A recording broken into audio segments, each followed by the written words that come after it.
May the Lord's face shine most brilliantly upon you. Welcome to the channel of passionate love. Love, the depths thereof, always unfathomable to the finite minds of men. We must look at the infinite, get the big picture. And when we do, it becomes larger than life ever. We put it into a box. So love from love, hope from hope, and peace from our Prince of Peace. He is the beloved, the blessed, and the adored. And most blessed were the three apostles that were beholding the treasure of excellence before them, transformed before their very eyes in the Spirit, to become again as the mirror image of Jehovah Nissi, the banner of love over all of us. And as they beheld Christ under the transfiguration, they too were changed, and because his love and unique greatness transcended all that they could imagine, and all they wanted to do is bow and build temples to Elijah, Moses, and Christ, who shined as the sun aglow with the fire of his most fiery, fervent, flickering passion of love, overflowing as a great river. And it was a time of that he put all of the glory into all things that would be glorious on his journey of love for the remainder of his journey into finishing the task that was before him, to manifest that which had happened before the foundation of the earth, for he was slain before the foundation of the earth and invented time just for us. So welcome to the channel of love, and know that it was a most affirming moment of Yahweh's greatest pride, for Christ Jesus would always be destined to always remain the Lion of Judah, the Lion of Zion, who's roaring louder than ever before, saying, "Peace, be still," saying, "I shall return my terrifying anger and stop your fast rising great tribulation if you give me the desire of my heart to arise in a brotherhood of love, in the oneness thereof that he prayed for in Gethsemane." And that is the principal part of what the Bible predicts for the latter days. It is written, "And this shall be considered in the latter days." That is what it is talking about. It is written. Read it for yourself. It's a guarantee of God's mercy for us at this junction, at this place, as we go forward. Because prophecy was never told to tell the future, but to change the future.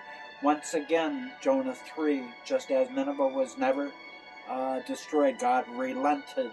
He changed his mind. So too shall it happen again if we arise in the ministry of love and let it flow again as when we were little children. So praise the Lord and pass the ammunition of praise, for he was tranquility, the essence thereof, the presence of all blissfulness. He became total peace. That is why we call him the Prince of Peace, because he embodied serenity, and he put serene in all things that would flow of his serenity. So it became then a most affirming moment of Yahweh's greatest pride, for he whose family would be the pride of lions. That's the name of a family of lions. So let your mane down. This is just my love hat. I grew my own wig. My dad came home, 86, had an earring. "Dad, what are you doing?" "You could be cool." Oh, I'm just a funny old man. But one thing for sure, our Father of lights, as he was beholding that transfiguring moment that happened within just a moment of a moment, with an instant of an instant, it was just blazing away with his greatest fervent affection, because his mirror image always had an ocean of adoration for one and all, and condemned no person.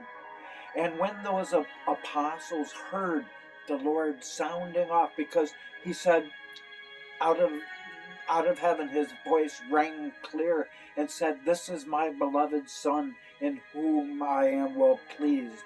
Hear him."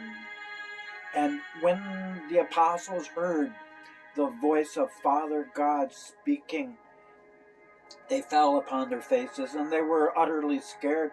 And their most profound person of the ages then came unto them and touched them.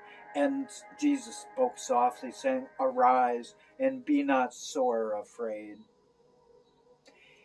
And it came about that as they all came down from the mountain, they esteemed that king of dogma, charged all three of them by saying, "Tell this vision to no man until the Son of Man is risen again from the dead after the resurrection."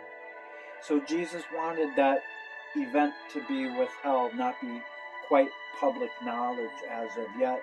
Therefore, it was a most fantastic day to remember, nor could anyone ever forget in such glory released, and the resplendence of his brightest honor, of his glorious presence of love. So it was therefore a day of overflowing mercy, a day of freedom erupting, a day of complete wonder, when his words held the energy of the sunset. It held, and that is why Mickey and Minnie, they love holding on to the moonbeams of, because it represents Christ even brighter within that grand illumination, who is the brightness of all light of love. And the angel that sounds the trumpet, and the seventh trumpet sounded first, because the first is last and the last is first, and all nations become the Lord. And it's time to celebrate Christmas and the transforming of our hearts as the candlestick, his candlestick, ignites from within. And it's time to remember what Mickey and Minnie always says: it's been a world of festering tears and festering fears far too long. Let our perfect love cast out fear. Let it transform again as we understand the great transcendence of the transformation of the transfiguration that they beheld in utter. They were totally mesmerized. It was like they were hypnotized by the moving glory that was passionate of love that could not stand still. So it was therefore a big day of freedom, a day of wonder, a day of completion, and a most marvelous day for the swift overflowing of marvel. And Christ put all marvel into all things marvelous. And he's calling each one of our names as if we were the only one.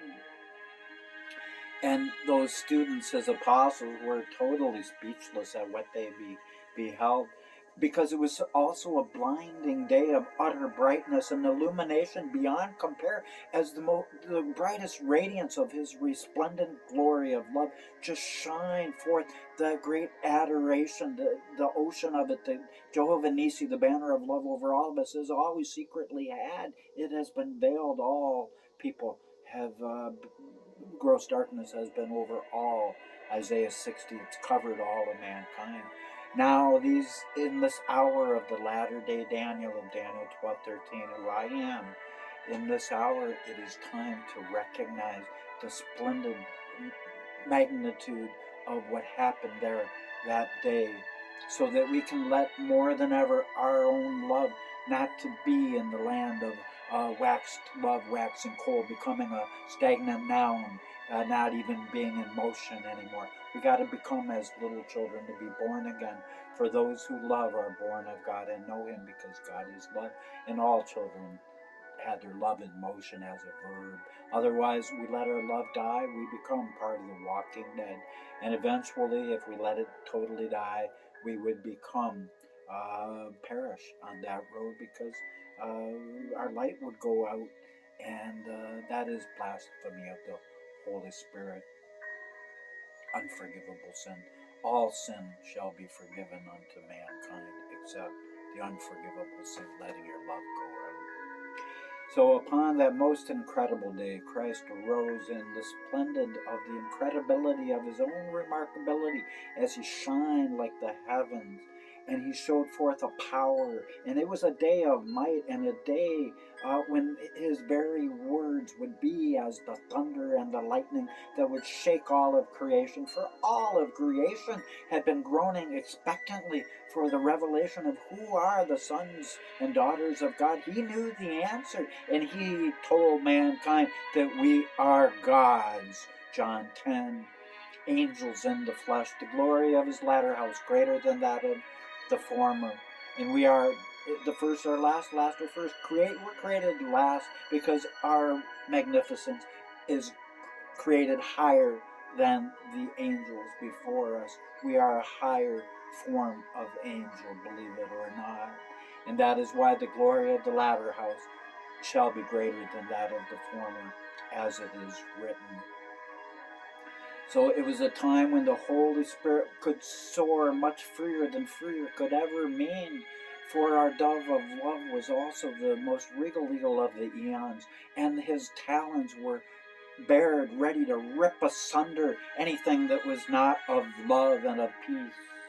So the transfiguration was a grand gift unto the seeing of those apostles who had hit a climax that no man could ever see except through their imagination as being retold as it was.